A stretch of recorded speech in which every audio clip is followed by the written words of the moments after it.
I am your host and your moderator, Carrie Ann Zamore.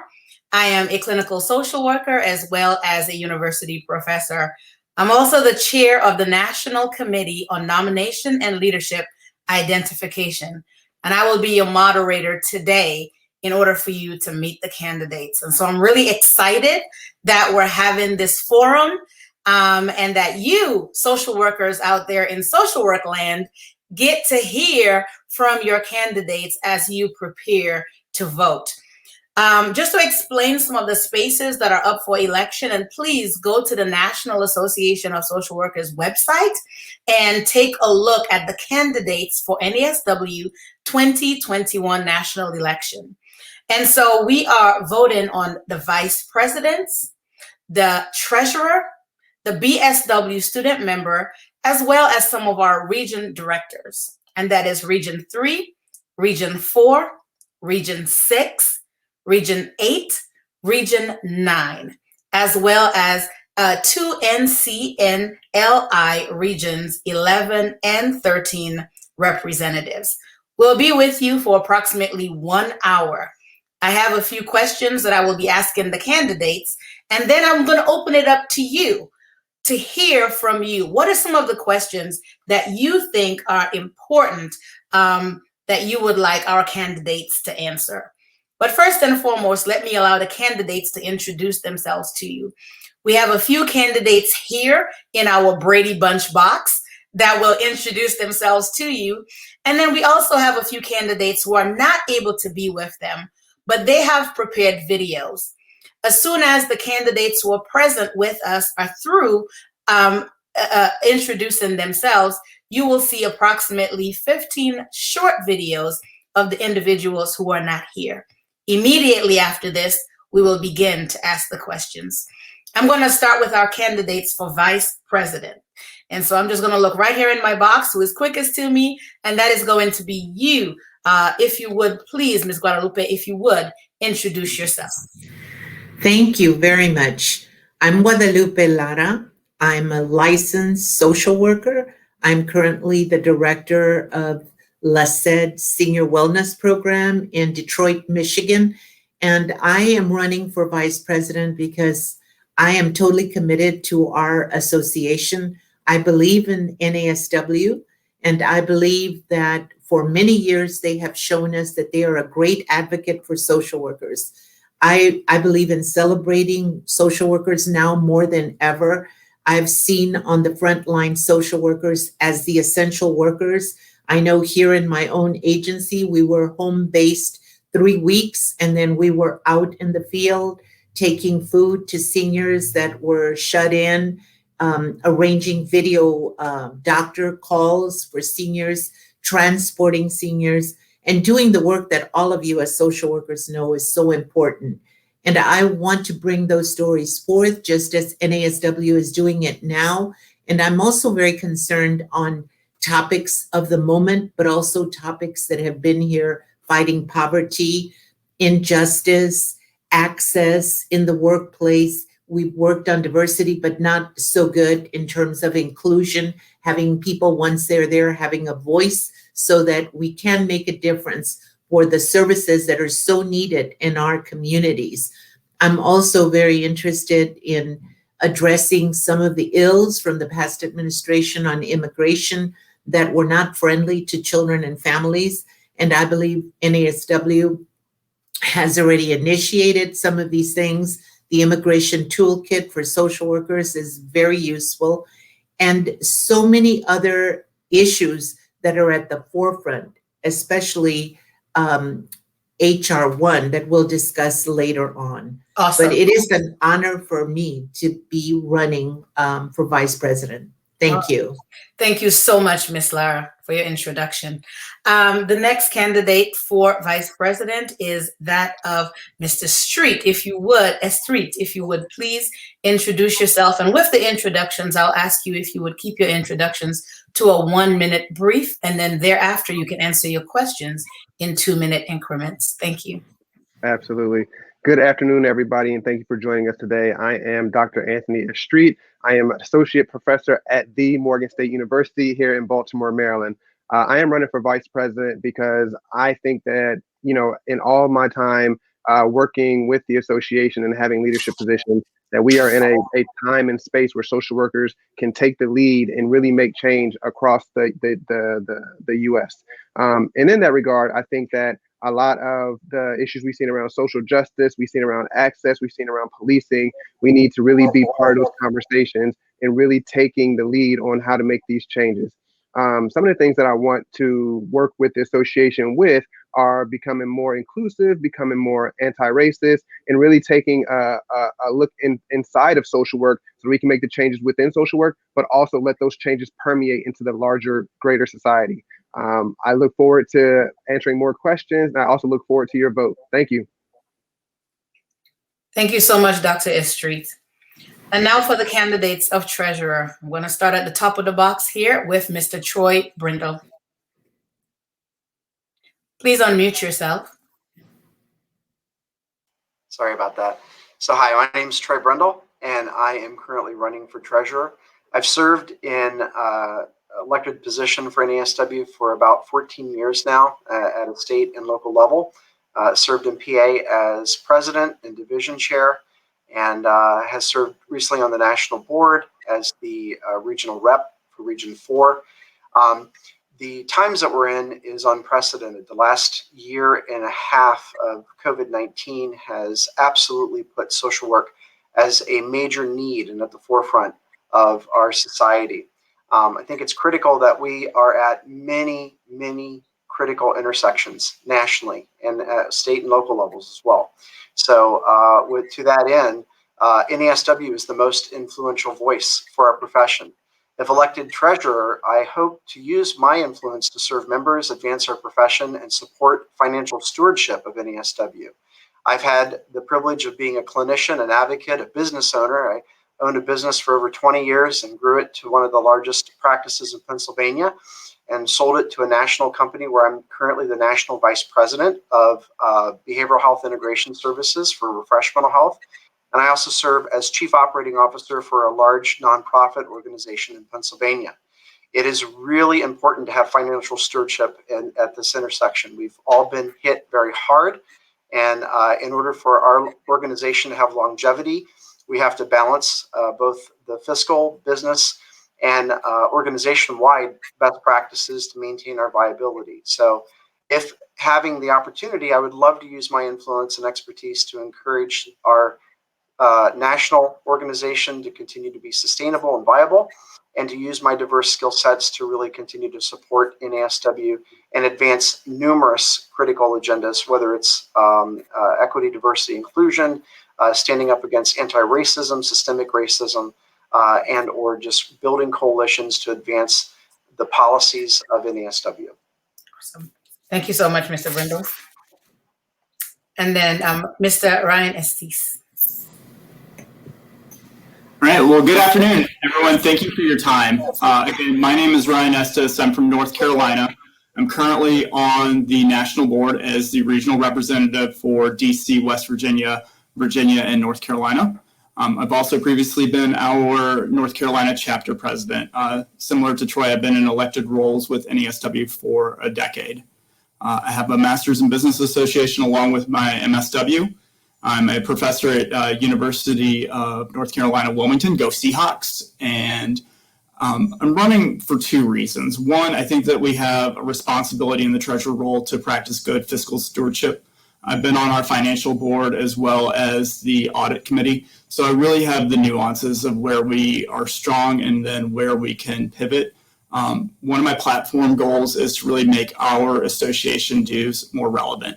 They're costly. And every time someone makes that commitment to pay, they're making a trade-off for other things that are meaningful in their life. And so I want to make sure that our dues really go to making sure our members' needs are met. The other piece that I think is a key part of my platform is the social responsibility of this association. We've seen a lot of tragedies, whether it's the murder of George Floyd, whether it's children at the border being separated from their families. And so as a treasurer, I'll be on the executive committee, and I want to really push that we're having a social agenda that is progressive and that we are finding ways that we are meeting all of the inequities that we continue to face. So I really do appreciate you taking the time out of your day to listen, and I hope that I can count on your vote. It will mean a lot, and I look forward to, in turn, giving back to this association. Thank you.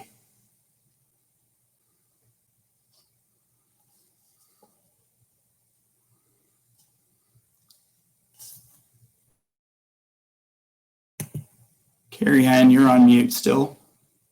And I'm just talking away, aren't I? But that's technology that we've adapted to over the past year. So I would say we have one BSW candidate. Thank you so much, Ryan, for bringing that to my attention. With us, which is Alexis Gonzales. Alexis, if you would please introduce yourself. Hello, everyone. Thank you for tuning in today. My name is Alexis Gallegos. My pronouns are he, him, and I am a student in the social work program at Eastern Washington University. And I am running because I would like to bring my background in diversity to the position. You know, something that I feel is that I'm very humble to be able to run for the position. You know, I just want to get the experience and be able to push forward the goals of social work. And I'm just a firm believer of thinking and giving back to my community and those who have helped me, you know, get to where I am. And I'm very excited to be here and to be able to learn a lot from everyone. Thank you so much, Alexis. All right. And now we have a few videos from the candidates who are not able to be with us today. We're going to show Alexis's competitor, and who is Esther Siegel. And then after there, you will see the candidates from regions 3 through 9, as well as the NCNLI candidates.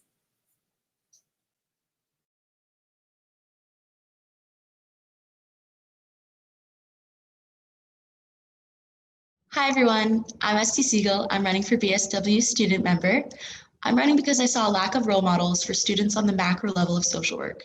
I'm hoping to implement a mentorship program so that students on every level of social work throughout the breadth and depth of it will have a mentor that they can look up to and speak to. Good luck to all of the candidates, and please remember to vote.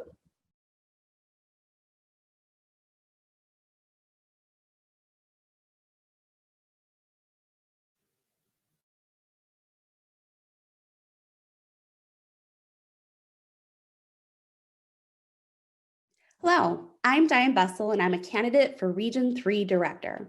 I'm running for this position because I believe that NASW can and should do more to examine social work's role within and beside racist and oppressive institutions and systems. We must use the full power of our association to examine our ideologies, frameworks, and practices, and work to reform, dismantle, and where necessary, abolish these harmful structures. NASW must use its resources to advance these efforts on behalf of all of those with whom we work and to create a more just, equitable, and inclusive society. I'm asking for your support. Please vote.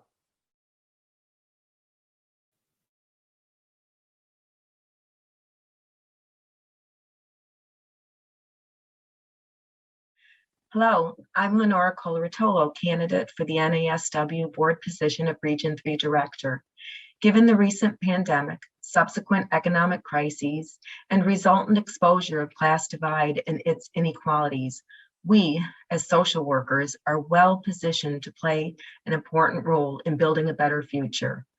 I am running for this position to continue the work of our profession and professional association and ask for your support. Please vote.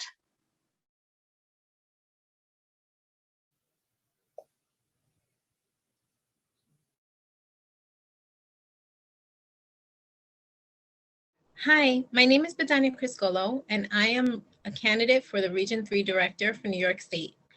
I am running for this position because I want to help represent the diversity of our state. I'm asking for your support. Please vote.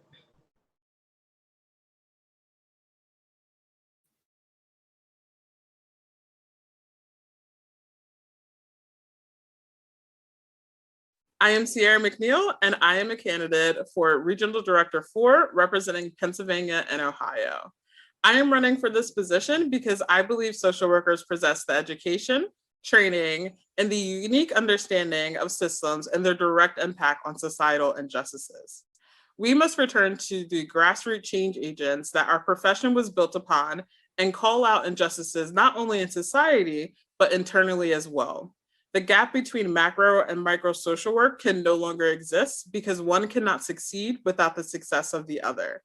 I am asking for your support so that we can be the change agents we are meant to be. Thank you, and please vote.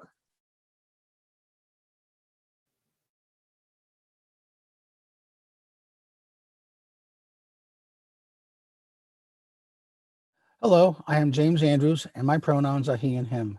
I am running as a candidate for Region 4 board member for Ohio and Pennsylvania on the National NASW board. I am running for this position because it is critical that social work be at the table of the current national conversation on hatred, racism, and social justice. It will be my goal to collaborate and partner with Ohio and Pennsylvania social workers, along with my NASW board colleagues, to ensure the voice of social work is heard and respected in this national conversation. I'm asking for your support. Please vote.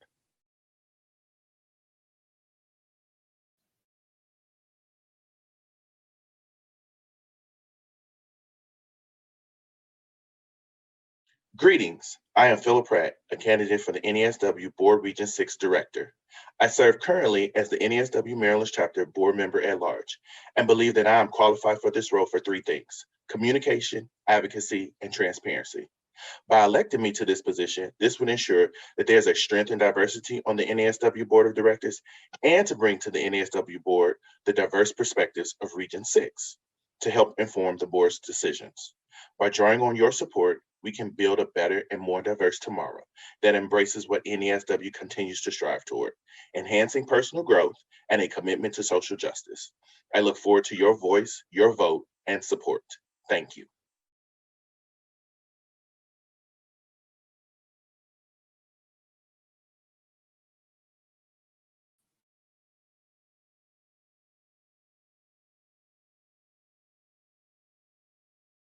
Hi, I'm Christy Wood. The social work profession is vital and mighty, and so is NASW.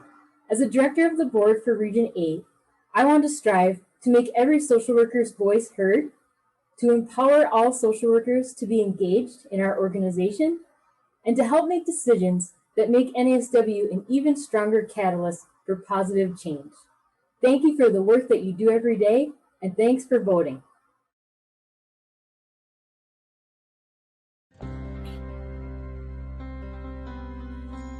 Meet Jenny Conger, MSW LCSW. Conger is a 2021 NASW National Board candidate to be Director of Region 6. Conger's platform: I am honored to be considered for the position of NASW Board Region 6 Director during the 2021 NASW National Election. With membership of more than a decade with the New Jersey chapter, I have served in a variety of roles, including working with students, clinicians, administrators, hospitals, and private practitioners. The common thread of social work values connects us all, locally and across our country. As a regional director of the NASW board, I will apply both my direct practice experience, advocacy experience, and my personal determination to represent the membership. I am committed to working towards ensuring that the region and members across the country are able to provide quality services and supports for social work clientele, and to connecting different social work chapters with each other to maximize our shared impact. Thank you for your support and the opportunity to serve and promote the profession and the association. Learn more about Conger and vote for candidates in the national elections section of socialworkers.org/about/governance.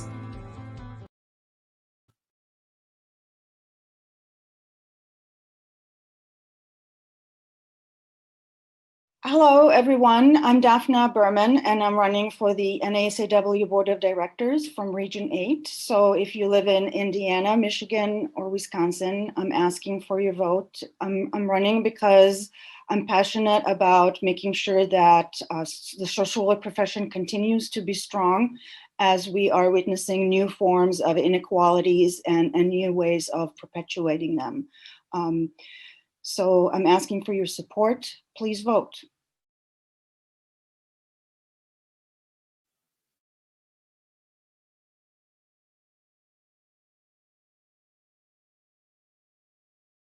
I am Tony Bybus. I'm one of two candidates running for Region 9 Director, representing Iowa, Illinois, and Minnesota.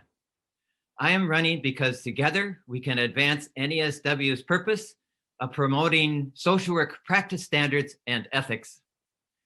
The other candidate, Jessica Hooper, and I are urging you to vote and lend your voice to governing our National Association of Social Workers.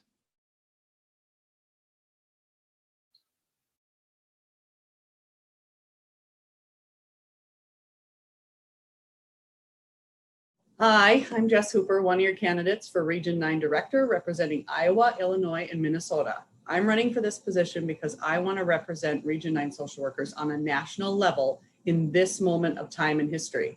I want to help move our profession towards the active use of love and curiosity over unfiltered judgment, and to support you, NASW members, on your social work journey, so together we can work to build a more just, safe, and loving society for all.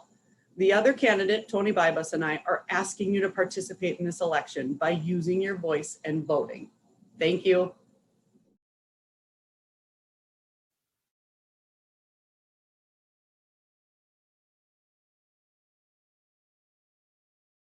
Hello all, I'm Cassandra Bowers. I am a candidate for Region 11 State Elections Representative. If elected, I will represent Arizona, Texas, New Mexico, and Louisiana.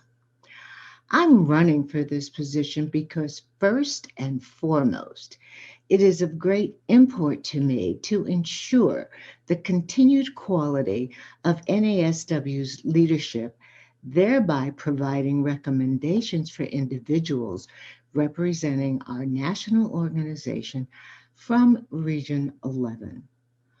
I'm asking for your support. Please vote. Thank you for your time and your attention.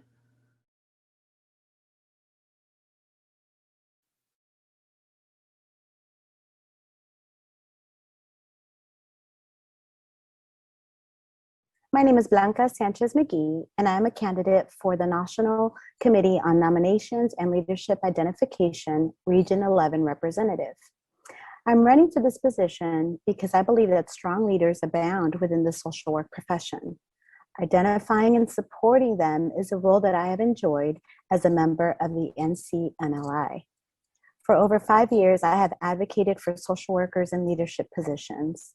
I believe that as a social work leader, I have a high level of commitment to NASW members. I am honored to serve alongside some of the best social workers in Region 11. I am asking for your support, so please vote.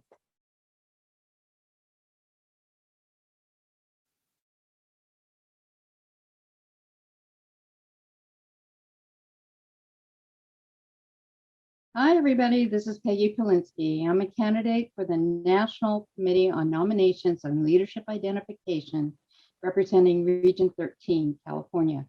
I've held this position several times in the California chapter, but I am really looking forward to performing it at the national level. So thank you for voting me.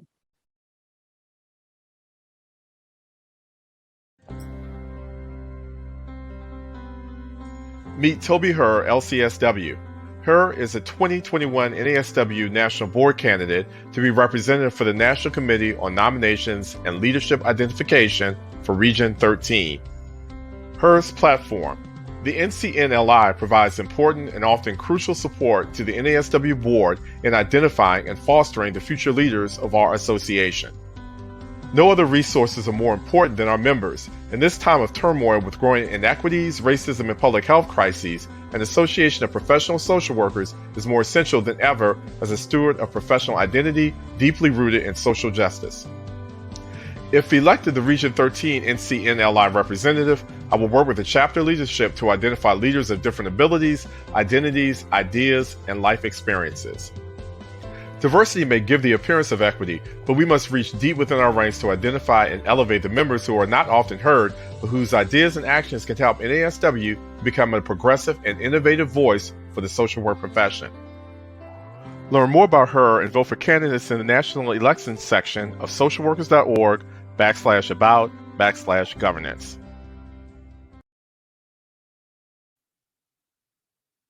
All right. Thank you to our candidates for their introduction.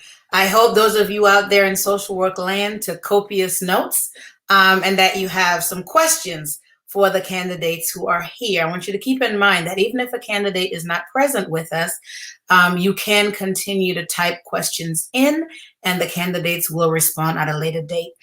I'd like to thank all of the candidates today for your time, your dedication, and your commitment to what we do in social work. And please remember to vote. And I see we have a message from our president, Mildred Joyner here. Remember to vote and get other members to do so. You do not wait until May 28th. That's right. Do not wait until the final hour. Voting is one of your membership privileges. So you cannot complain about NASW if you do not vote. All right. So with that said, let's some of the questions begin. And this question will go to all of those who are on the platform today. Question. NASW has worked on several key policy issues during the 116th Congress.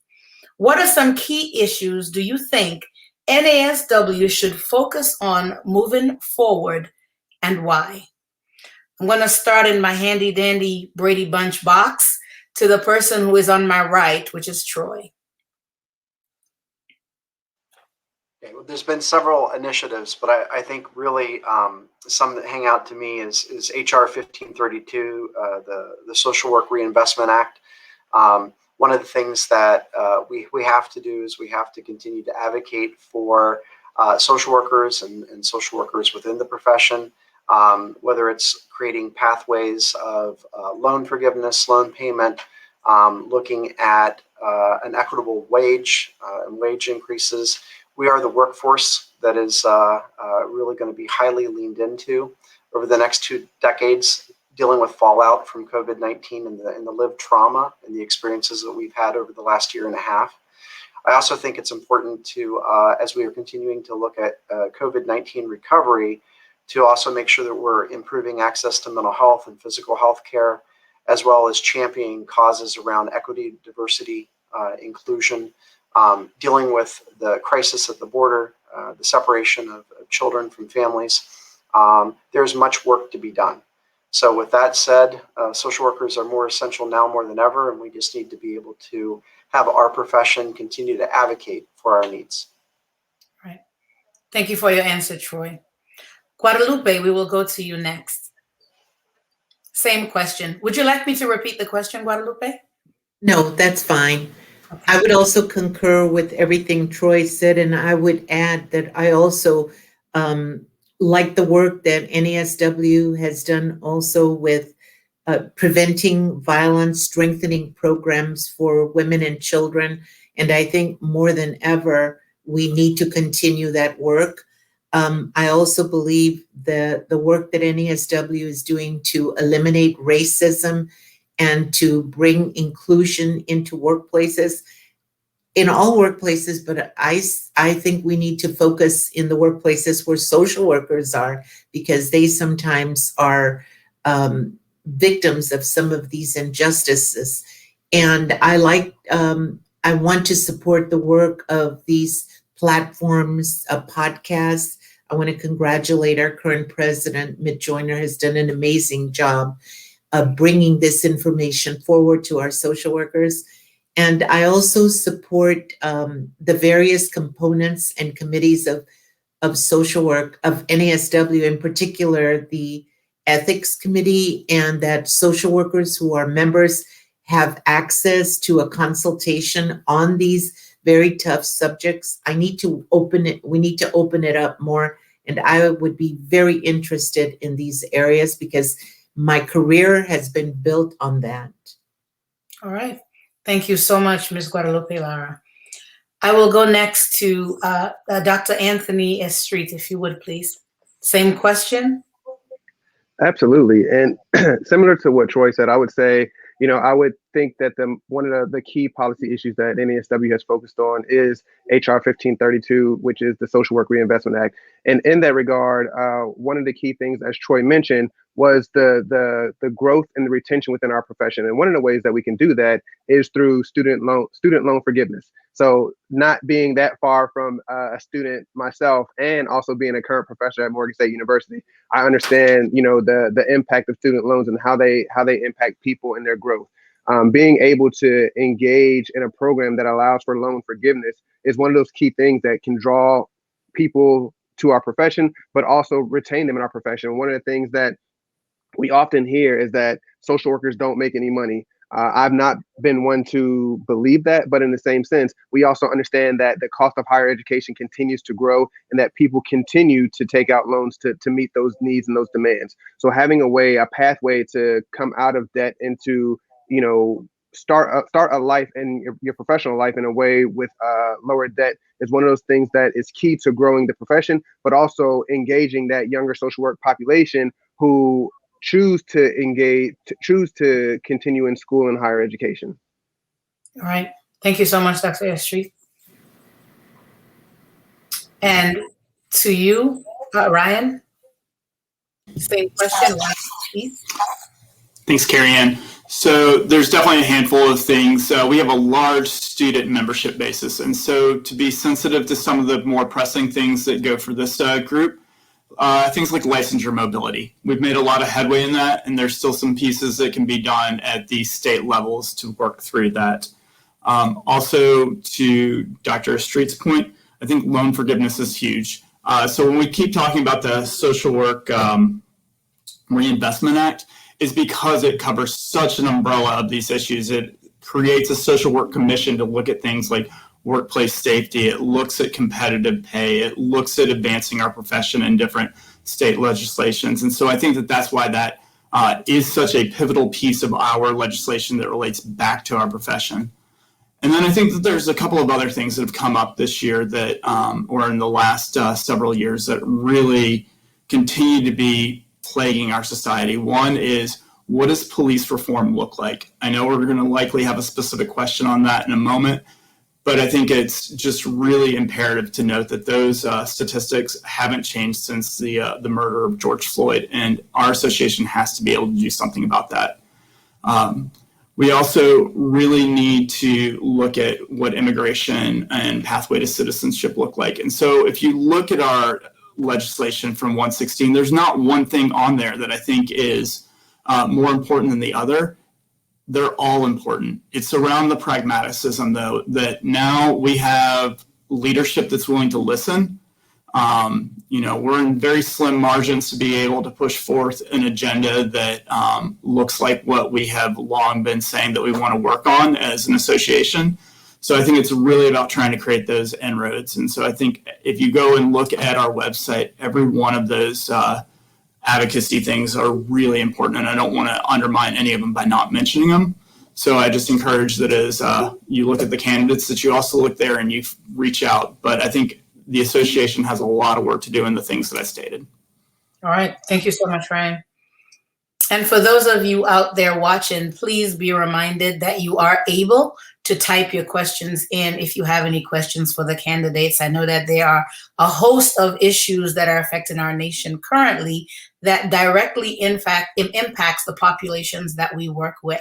And so if you have specific questions for the representatives here or the candidates, please do type those questions so that they're able to answer them. Alexis, I will go to you now, and this is the same question. Would you like me to repeat the question? I am okay, thank you. All right, if you would answer. Okay, I have to agree with everyone on here of being a current student myself, having a student loan forgiveness would be a really big thing, just because it really does limit you to to that growth, as Dr. Street was mentioning. It's just something that, being a current student, you already have so much to pay for, like paying for apartments, parking, books, so it's just a lot to go through. And also, I feel like another thing is, also trying to focus on the undocumented/refugee community, just because, this is a group of individuals who really do contribute a lot to our country, and helping economically, in other areas. So it would be a really nice thing to focus on that community and seeing how we could, better help. Thank you. All right. Thank you so much, Alexis. And I believe it was Ryan who almost segued to this question. So I'm just going to go right to policing and social work. We all watched last year with horror as the events of George Floyd unfolded in terms of the murder. And then we all watched again as we listened to the verdict. What are your views on policing and social work or police reform? And I will start in reverse. I'm just going to go ahead with you, Ryan, and then I will take Dr. Estreet. You can go from there. All right. Thank you, Carrie Ann. This is such a painful part of our society. Our police, we don't want to demonize them. They're supposed to be there to create a safety net for everyone, and yet that's clearly not what's happened. Since the murder of George Floyd, there's only been 6 days that there hasn't been the loss of life of a civilian. 13% of our population are Black, yet they're 28% of the deaths. Those statistics are painful, and that's what our association needs to be able to find ways to address. My position on this is continuing to evolve as I learn more. One thing that I would have said 2 years ago is that we need to look at having more social workers in the police or other areas of that do these contacts and have co-responder pilots. But then I read my colleagues' posts on our forums, and they say that they leave those positions being traumatized. So I think we really need to come back and look at listening to the people doing this work. But we have a responsibility to really push in a progressive and aggressive way of changing this, because another life loss of a person of color, Black or brown, is simply one too many. And this isn't something new. We've gotten comfortable or more comfortable talking about it in the last year, but that's not action. And I think we've got to figure out what that meaningful legislation looks like. And our association has to be at the forefront of creating that dialogue and that change. Thank you. All right, Ryan, thank you. Dr. Estreet, I'll go to you next. Thank you so much. So, this is a question that comes up a lot, and I first want to give a shout out and a special thank you to all the workers out there that are holding space for people that are traumatized by these incidents, while also dealing with their own trauma from these incidents. As a Black man, having to witness the death of another Black man at the hands of police does not come easy, and it's not something that you just get over because of a verdict. So, I've thought deeply about what this all looks like. So for me, I think that one of the things that we have to look at is, how do we address this? The idea of getting rid of qualified immunity is one thing that comes in mind. No other profession can you make a mistake or error and not be held to a standard. If you make a mistake as a social worker, you can be, brought up on ethics violations. If you make a mistake as a doctor, you can lose your license. This is not the same case when it comes to policing, right? So the idea of getting rid of qualified immunity is one of the things that, initially comes to mind when thinking about how can social workers, address and advocate for better policing. The other part of it too is, I think that the idea of having social workers respond to police calls is something that's worth looking into, but it shouldn't be just rushed into it because everybody thinks that it's a good idea. Similar to what Ryan said, having colleagues who have done this work and who have responded to similar situations, there's a lot of trauma that occurs because, when you get into those situations, police may not listen to you. So I think that we need to have a commission that looks at what this might look like and how to effectively do it so that there's safety all around. The last thing that I would say is, providing more and more therapy, more resources for social workers and workers in the profession that have to address this every single day. What we see are the incidents that make national news. We don't see the incidents of police brutality where they don't make the national news or they don't make somebody's viral video. We see what's being hot right now, and I think that we have to be able to provide those resources to continue to do the work and to continue to help people heal. I think that, the more that we address this issue of policing and the more that we, again, look to grassroots organizations, right? Because they have been leading this effort towards better policing and really calling out the bad policing that we are seeing. So, supporting and advocating for all those things is what I think needs to happen. Thank you. All right. Thank you, Dr. Estreet, for giving us a practical application of what that would look like. Guadalupe Lara, Miss Guadalupe, if you would please, the same question. Don't forget to unmute. Thank you. Thank you very much. I totally support both what Ryan and Dr. Estreet said.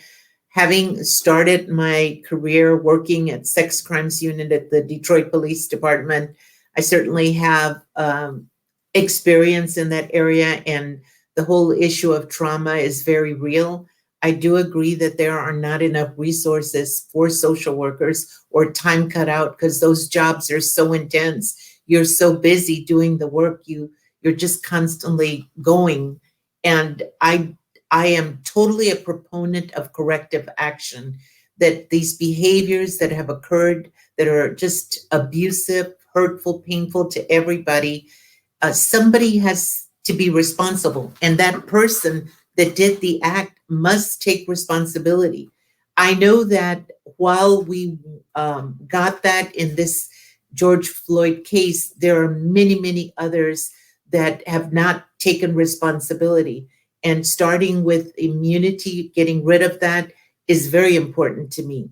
I think that the groups, like in my own community, are working together across groups, the Middle Eastern community, the African American, the Latinx community, and the white community advocates working together to address some of these issues on a national level. If everybody addressed that issue, it would be helpful. It wouldn't be everything, but at least that would be a good beginning. Thank you. Thank you so much, Guadalupe. And Troy, if you would, Mr. Troy Brindle, the same question to you. Sure. Well, I'm very excited because we actually was able at Access Services, where I am Chief Operating Officer, we got a grant where we are working collaboratively with 51 police departments in our community, really looking at meaningful reform across our county.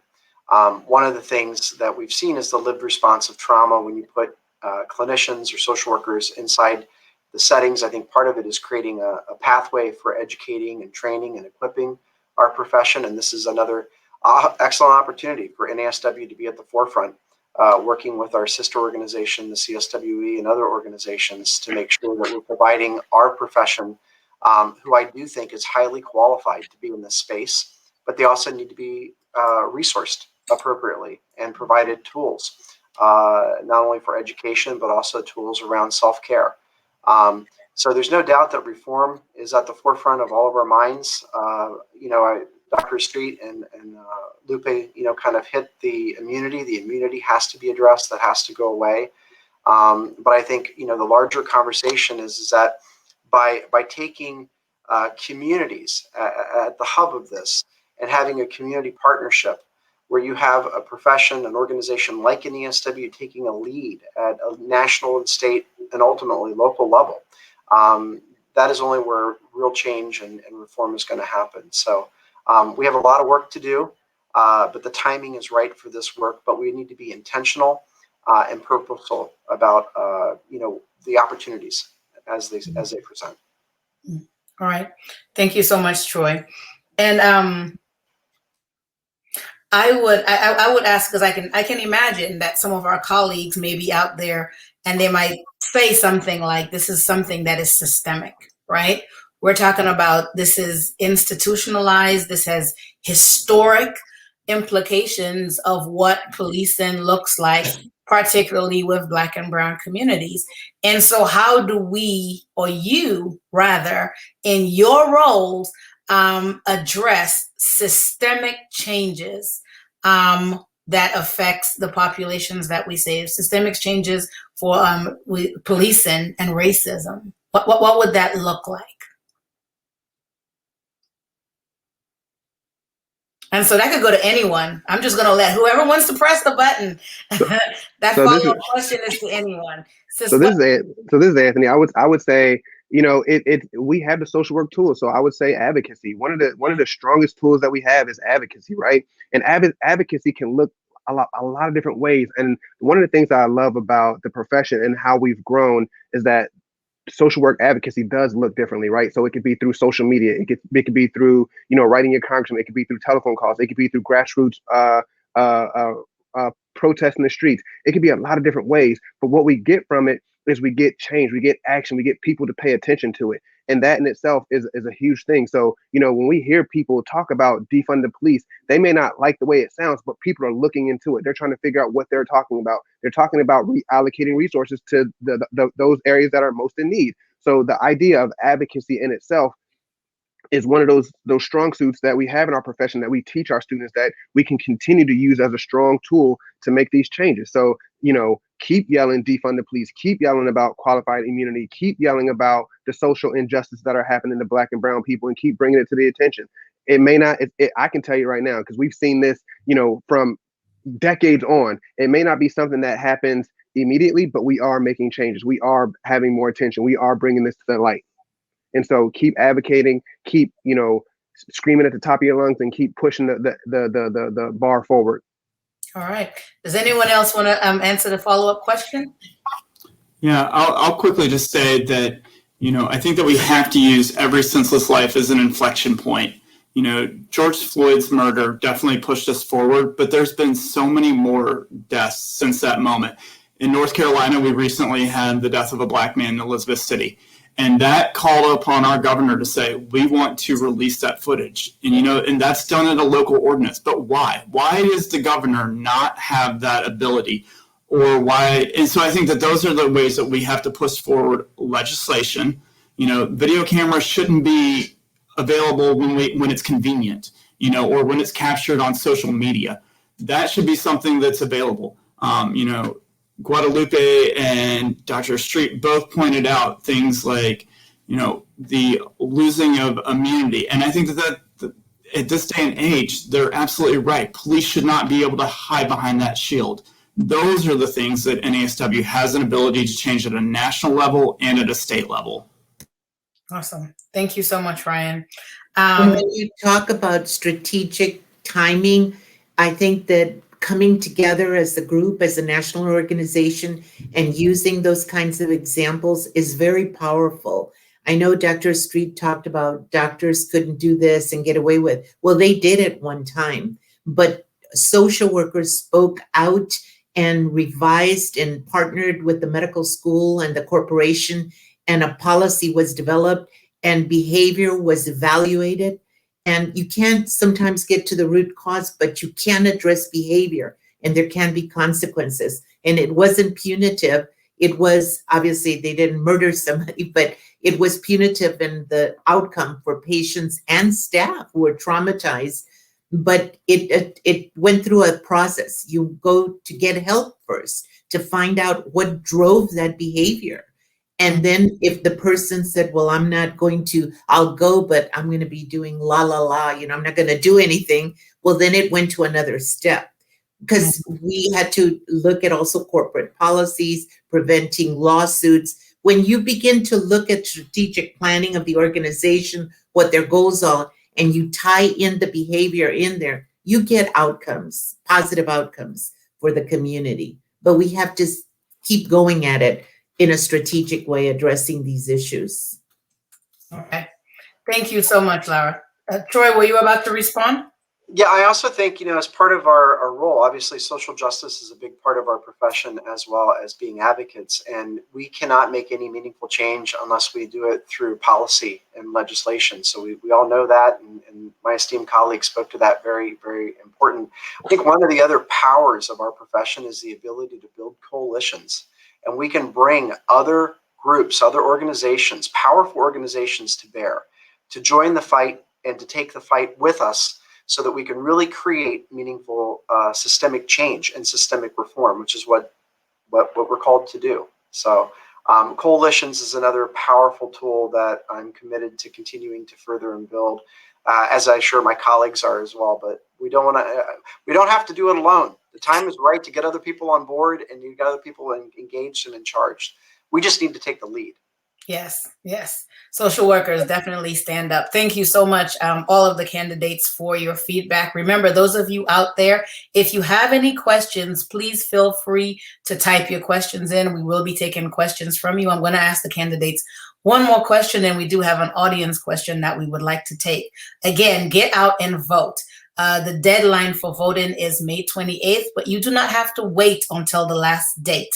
You can begin to vote right now. Go to NASW national webpage and you check on the election and you can vote right there. You can also vote through your local chapters. All right. So let's see. One more question and then we're going to jump to the audience question. HR 1 is currently a hot topic. What is your stance? And we know that this is a hot topic that will affect many, many Americans. What is your stance on HR 1 and how does it affect the populations that we serve? And so going into the roles, thinking of the roles that you're candidates for, how do you plan on using your role to advocate for those populations as it relates to HR 1? Anyone can answer the question. Whoever presses the button. I would say that using my role, if I were to be elected vice president, NASW has a position and that we work together. I don't believe in a lone ranger, as Troy said, and others. We work collectively, but I, as a person, am in support. Anything that gives more access to our population, especially our communities, poverty, below poverty, to have access to voting is very important. Yeah, yeah. Thank you so much. So I think that, HR 1 is essential to, preventing what we saw in these last few elections, right? So when we talk about, providing access to voting, letting people mail-in voters, late registration, all those things come into play when we talk about HR 1. More recently, we've seen, the results of what happens when people don't like the way a vote goes. In Georgia, I want to say a couple months ago, a law was passed where you can't bring food and water to people in line that are ready to vote, right? So, we've seen legislation, we've seen policies come into place where it impacts and manipulates our democratic process. So HR 1 is quintessential to, trying to prevent that at a national level, because it does, establish, rules and guidelines for donors, for mail-in voters, for late registration, creating a council for redistricting. It has so many different levels to it that it can impact a lot of social workers, but also a lot of people that we serve. Again, I go back to the idea of these grassroots organizations that have been getting out and getting people to register to vote. This is a key element of social work in our advocacy again, right? So the more that we can, help this bill to pass and the more that we can get people out to vote, we can ensure that, the needs of the people that we serve and also our profession are met through the voting process.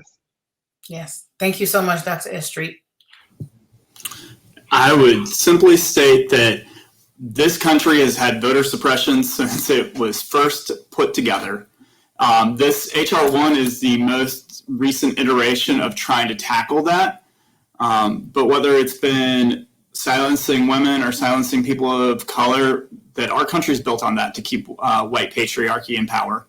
And so if we can do anything that can level that and this is a very sweeping legislation. One of the things that it covers that I'm really impressed with is gerrymandering. If you look at North Carolina, for example, we're a very purple state, but it doesn't come across that way in our House representation because of how, when we were able to have Republicans get back in power in 2010, how our maps got cut up. And whether you fall on either side of the political aisle, that's not the important part. It's the fact that we should create one vote, one voice, and we have never had that in this country. Thank you so much, Ryan. Troy.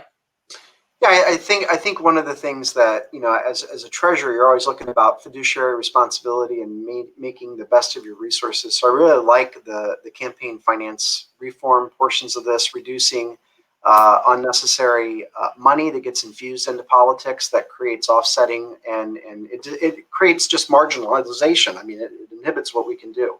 So, you know, obviously as NASW, we need to kind of look through the lens of being good stewards of our resources and also supporting candidates through our PACE committee that is going to, you know, move this policy forward.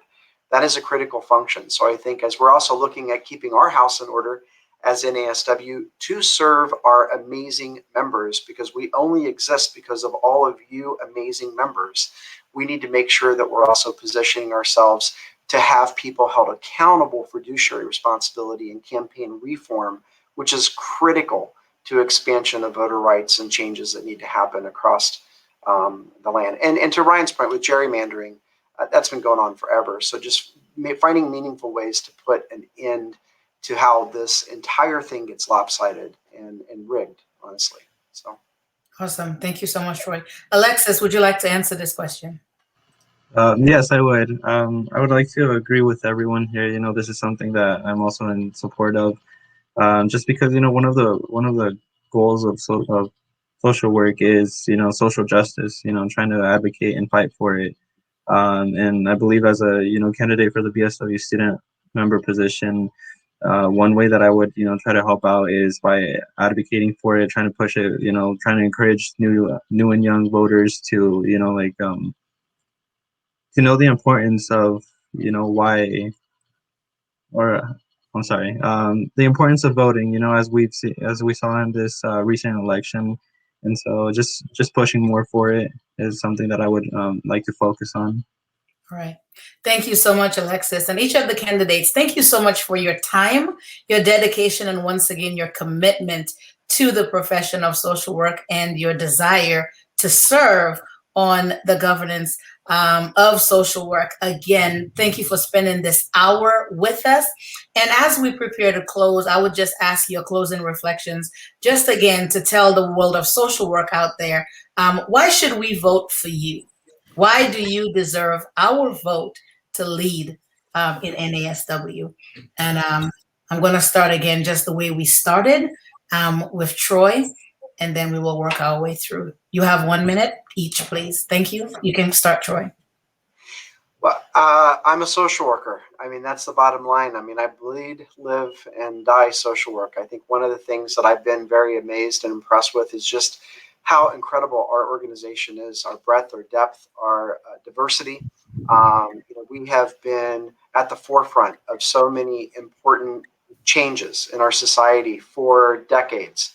It just provides additional opportunities to preserve our organization, to make sure that we're maintaining viability and sustainability, and also, more importantly, that we're supporting you, our members. I mean, one of the things that is paramount as we are looking at going forward is to keep members first and to make sure that we're making meaningful decisions, intentional decisions that our members benefit from.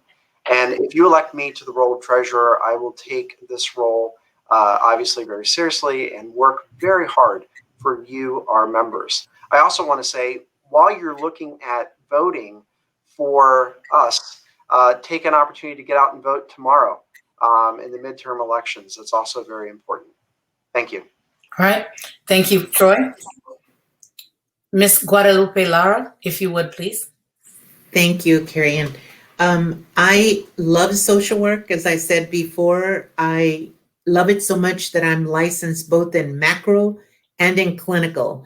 I started out in an emergency room, and then I saw changes. So I went to Lansing, and did my work to get on committees so that we could bring services to communities that never had had a qualified professional to provide mental health services.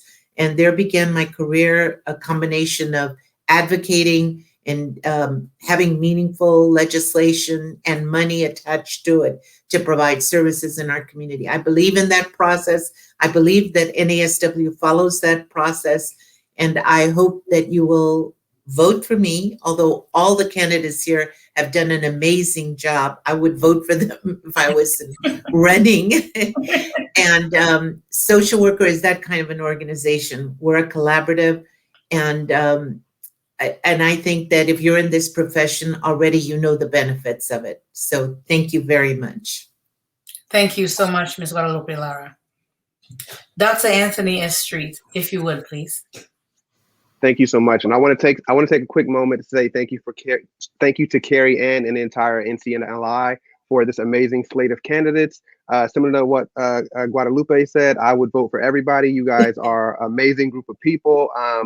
And in that, in my experience of having leadership positions in NASW, I have always been about, elevating members, elevating the needs of social work and advocating for our members. So in the role of vice president, I will continue to do the same. I am super transparent, very personable. I love meeting and talking to all our members. When I was president of Maryland, I went around the state and met with different organizations and went to different events. So I am super open to the idea of, getting to meet our members, hearing the needs of our members, and definitely advocating and increasing membership benefits for those that are current members and increasing those that are not members. So I look forward to your vote, and thank you for having us. Thank you, Dr. S. Street. And Ryan Estes, if you would, please. Thanks, Carrie Ann. So a few things that hit the highlights. One, President Joyner has had a lot of trust in me as my 2 years on the board so far. She's put me on 4 different subcommittees, including our finance committee. I've been on our audit committee. I'm working with our insurance subgroup. So I just have a breadth and a depth of knowledge that I think is really going to benefit me in the role of our treasurer position.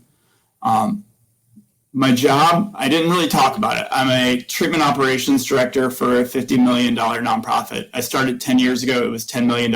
And humbly, I've had a large piece of writing grants and helping to create a lot of business in that area. I have a business mindset, which is why I went back and got a Master's of Business Association, all while working full-time while teaching. I'm really committed to this association. I would say any given week, I'm probably doing 8 to 10 hours of volunteer work for different committees. And it's something that I'm really passionate about having the opportunity to continue to do.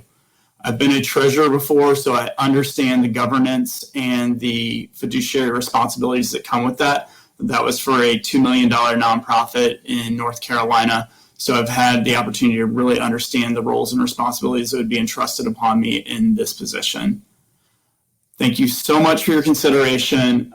If elected, you know that you will have someone that is going to govern with transparency and that will be accessible. So thank you again for that consideration.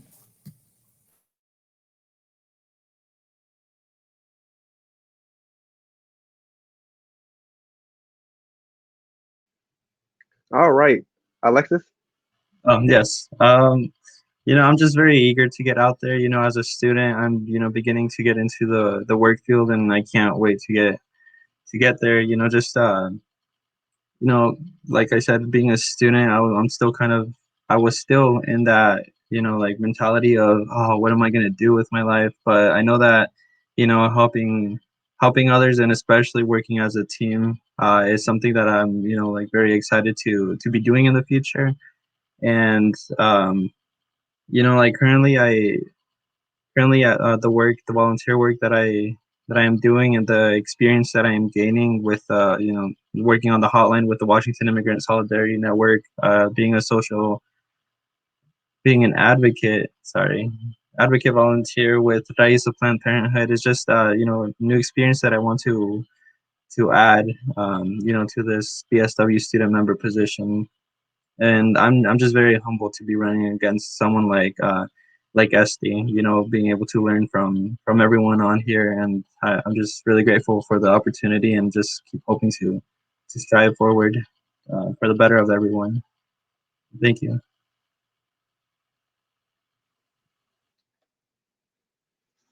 All right, so I want to take this time to thank our candidates for coming out. Carrie Ann lost power, so we're going to continue the show until she's able to come back. Troy, Guadalupe, Alexis, Ryan, you know, thank you for spending your day with us and sharing with us your ideas about the position. I want to thank the NCNLI, President Joyner, as well as our behind the scenes producer, Aaliyah and Greg. We want to thank you for a great show. Please, everybody, please make sure you get out and vote. Check the link and learn more about each of the candidates. And we hope to see you at our next event. Thank you. Thank you all. Thank you. Bye. Bye-bye.